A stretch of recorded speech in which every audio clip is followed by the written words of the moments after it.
CJI Chandrachud ने न्यायिक प्रक्रिया में टेक्नोलॉजी और एआई के इस्तेमाल को गेम चेंजर बताया, मगर इस बात से किया आगाह। भारत के प्रधान न्यायाधीश DY चंद्रचूड़ ने न्यायिक प्रक्रिया में प्रौद्योगिकी के बढ़ते कदम और आर्टिफिशियल इंटेलिजेंस के इस्तेमाल को गेम चेंजर बताते हुए कहा कि यह समय विकास को अपनाने का है, लेकिन यह देखना होगा कि तकनीकी का पूरा लाभ कैसे लिया जाए। CJI ने अदालती फैसलों में AI के शुरू हो चुके इस्तेमाल का उदाहरण देते हुए कहा कि AI पर गहन विमर्श की जरूरत है। भारत के प्रधान न्यायाधीश DY चंद्रचूड़ ने न्यायिक प्रक्रिया में प्रौद्योगिकी के बढ़ते कदम और आर्टिफिशियल इंटेलिजेंस के इस्तेमाल को गेम चेंजर बताते हुए कहा कि यह विकास को अपनाने का है, लेकिन यह देखना होगा कि तकनीकी का पूरा लाभ कैसे लिया जाए। CJI ने अदालती फैसलों में AI के शुरू हो चुके इस्तेमाल का उदाहरण देते हुए कहा कि AI का एकीकरण जटिल नैतिक, कानूनी और व्यावहारिक विचारों को जन्म देता है, जिन पर गहन विमर्श की जरूरत है।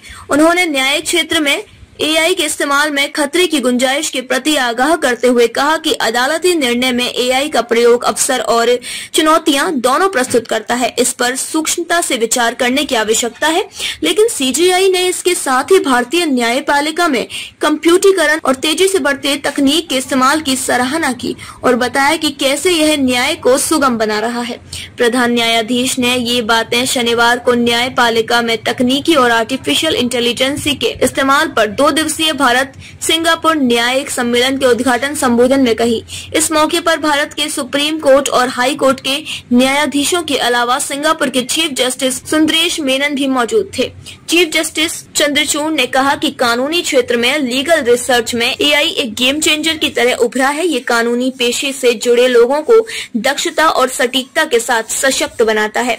CJI ने कहा कि ChatGPT के इस्तेमाल के साथ ये सवाल उठ रहे हैं कि किसी मामले में निष्कर्ष पर पहुंचने के लिए AI पर भरोसा करना चाहिए कि नहीं। उन्होंने उदाहरण देकर कहा कि कई बार AI गलत नतीजे भी देता है। अदालती कार्यवाही सहित आधुनिक प्रक्रियाओं में AI का एकीकरण जटिल नैतिक, कानूनी और व्यावहारिक विचारों को जन्म देता है, जो गहन जांच की मांग करते हैं। हालांकि इसके साथ ही चीफ जस्टिस ने भारतीय न्यायपालिका द्वारा अपनाई गई तकनीक से सहज और सरल हुई न्याय प्रक्रियाओं का भी उदाहरण दिया। कोरोना काल में शुरू की गई वीडियो कॉन्फ्रेंसिंग के जरिए सुनवाई से लोगों को कैसे आराम हुआ और अदालत आने में लगने वाला समय और परेशानी से निजात मिली।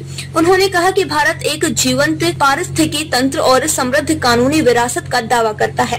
भारत न्याय प्रणाली के भीतर तकनीक को अपना रहा है। हमारी ई-कोर्ट परियोजना का उद्देश्य देश भर की अदालतों को कंप्यूटरीकृत करना है, न्यायपालिका को सभी स्तरों पर डिजिटल बनाना है। इसमें देश भर की अदालतों में ऑनलाइन केस प्रबंधन प्रणाली स्थापित करना है।